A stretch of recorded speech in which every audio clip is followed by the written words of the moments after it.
This is the Iowa weather report for Thursday, December the 13th, 2012. Now our first look at the 0Z GFS Model Run. This is at noon today. We have a strong upper level feature moving into the California coast. Around here we have pretty much a zonal flow with a bit of a ridge over us. And at the surface, winds out of the south and southwest, temperatures well into the 40s, maybe approaching the low 50s in the southern counties of the state, with mainly sunny skies. We head off into Friday. Still have some fairly breezy conditions out of the south, with highs still in the 40s to lower 50s, a little bit cooler, maybe in the upper 30s in the far north. Then here on Saturday, we have a storm system moving in from the south and west. This could bring some rain. Mainly rain. There could be a little bit of a mix, but looks to be most likely rain here on Saturday for most of the state. And then on Sunday it moves off. Could see some lingering clouds as temperatures cool off into the upper 30s to lower 40s. But no precipitation here on Sunday mainly.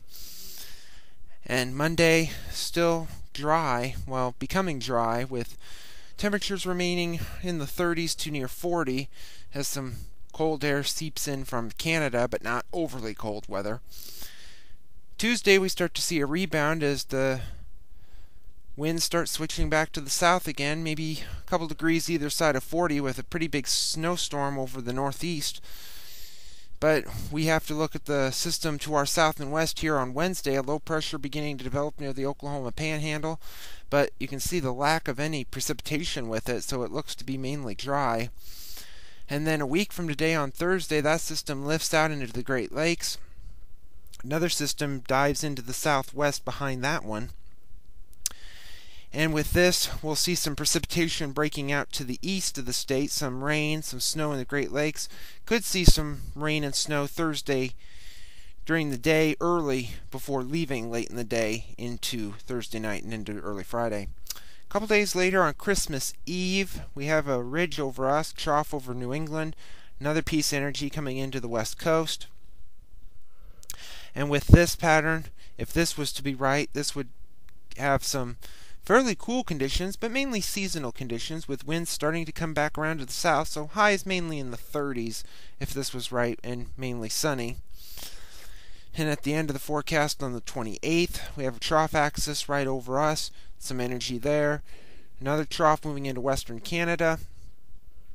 And if this was to pan out, we could see some active weather, maybe some snow possible. We've seen about everything out here, so this could be gone in the next run, but it looks to be a little more active toward the latter half of the month of December. Last night's satellite image, though, was not as active as that. We had a few clouds with the storm system along the east coast, a few high and mid-level clouds to our north over the Great Lakes and upper Midwest, and some cloudiness to the west over the Four Corners region. The watch warning map from last evening shows the winter weather advisories, winter storm watches, winter storm warnings in the Four Corners region down into California and Nevada, some freeze watches and warnings over the Gulf Coast and elsewhere across the country. It was fairly quiet. QPF chart, precipitation over the next 5 days. This is through Monday evening at 6 o'clock, showing some precipitation around here, maybe upwards of a half an inch or a little bit more. Many areas will get less than a quarter of an inch, with the heaviest to our south and west.